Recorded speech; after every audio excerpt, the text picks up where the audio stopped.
Hi all and welcome to the new video. We're going to be briefly breaking down the new Operative expansion for the Rebel Alliance, Ahsoka Tano. Ahsoka is coming out this month, around May 19th if my research is correct, and she has another Force user to the Rebellion and 4 new command cards. One of these command cards has a combo with Sabine, specifically as well, and this is her Fulcrum version, so most likely she will get a Republic version soon. Now before we go into what she can do, we are going to briefly break down her new command cards.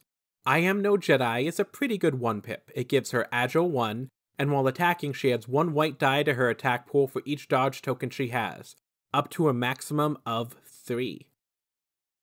It is a pretty decent melee buff, and is easy to reach considering she has Agile 1 and Defend 1 as well, so she has the dodge token generation needed. Family Reunion is an interesting card, as it is a Sabine combo specifically. It lets both perform a speed 2 move at the start of the other's activation. Movement options are always fun, and this has potential to be used to make both characters great. However, taking both is 290 points, so while it does make them more mobile, you do have to build into this. It is not something you take just because. Her last 2 command cards is her second 2-pip, Swift Protector, which is a great way to keep other units alive with a Guardian 2 and generating dodge tokens for the protected units as well. This is just a fun little way to deter your enemy from attacking certain sections of the board and keep your units safe. A New Beginning is a good way to give Ahsoka recover and spread out aim and dodge tokens. It also gives Inspire 2, which helps reduce suppression on the lower courage rebel units. It is also her only command card that activates her and some other units as well, as every other command card only activates Ahsoka and Sabine or just Ahsoka. And those are the main weaknesses of these cards. They don't give out a ton of orders to other people. The buffs almost make up for it, but rely heavily on you positioning Ahsoka correctly and keeping her alive. Now, breaking down her unit cards. For 165 points, it is a competitive price when compared to Operative Luke's 195. She does have a little bit more swinging melee, but Surge to Crit with Jarkai Mastery, she rewards well-timed dodge tokens, and it can up her attacks as well to make her a little better than Luke. Operative Luke also has access to Master of the Force, which is another slight advantage to take him over Ahsoka.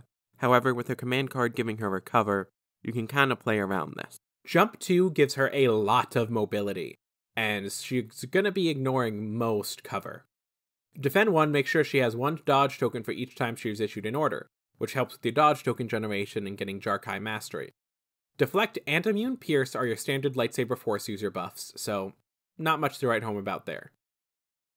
Now, with everything and charge, the argument here is if she has a place instead of Operative Luke, and I think she does have one, as taking both is half your army. It is possible, and it is a cool way to give you 2 lightsaber wielders, but everything else would be kind of weak, and while it is a good way to play Legion, objectives win, not the heroes.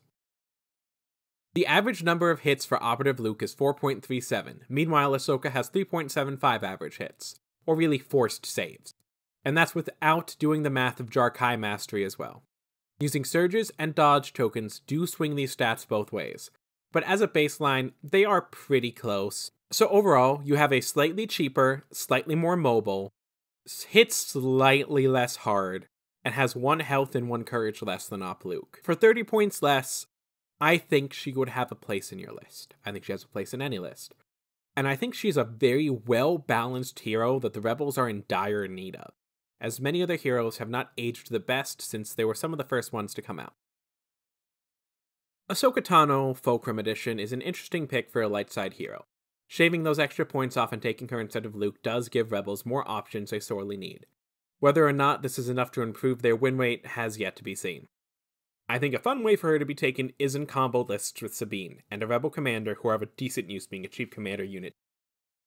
However, this is also a pure casual's opinion on this character. I do not play this game competitively. I don't think I ever will. I like looking at what things can do and the fun things they can do and the fun ways you can take them.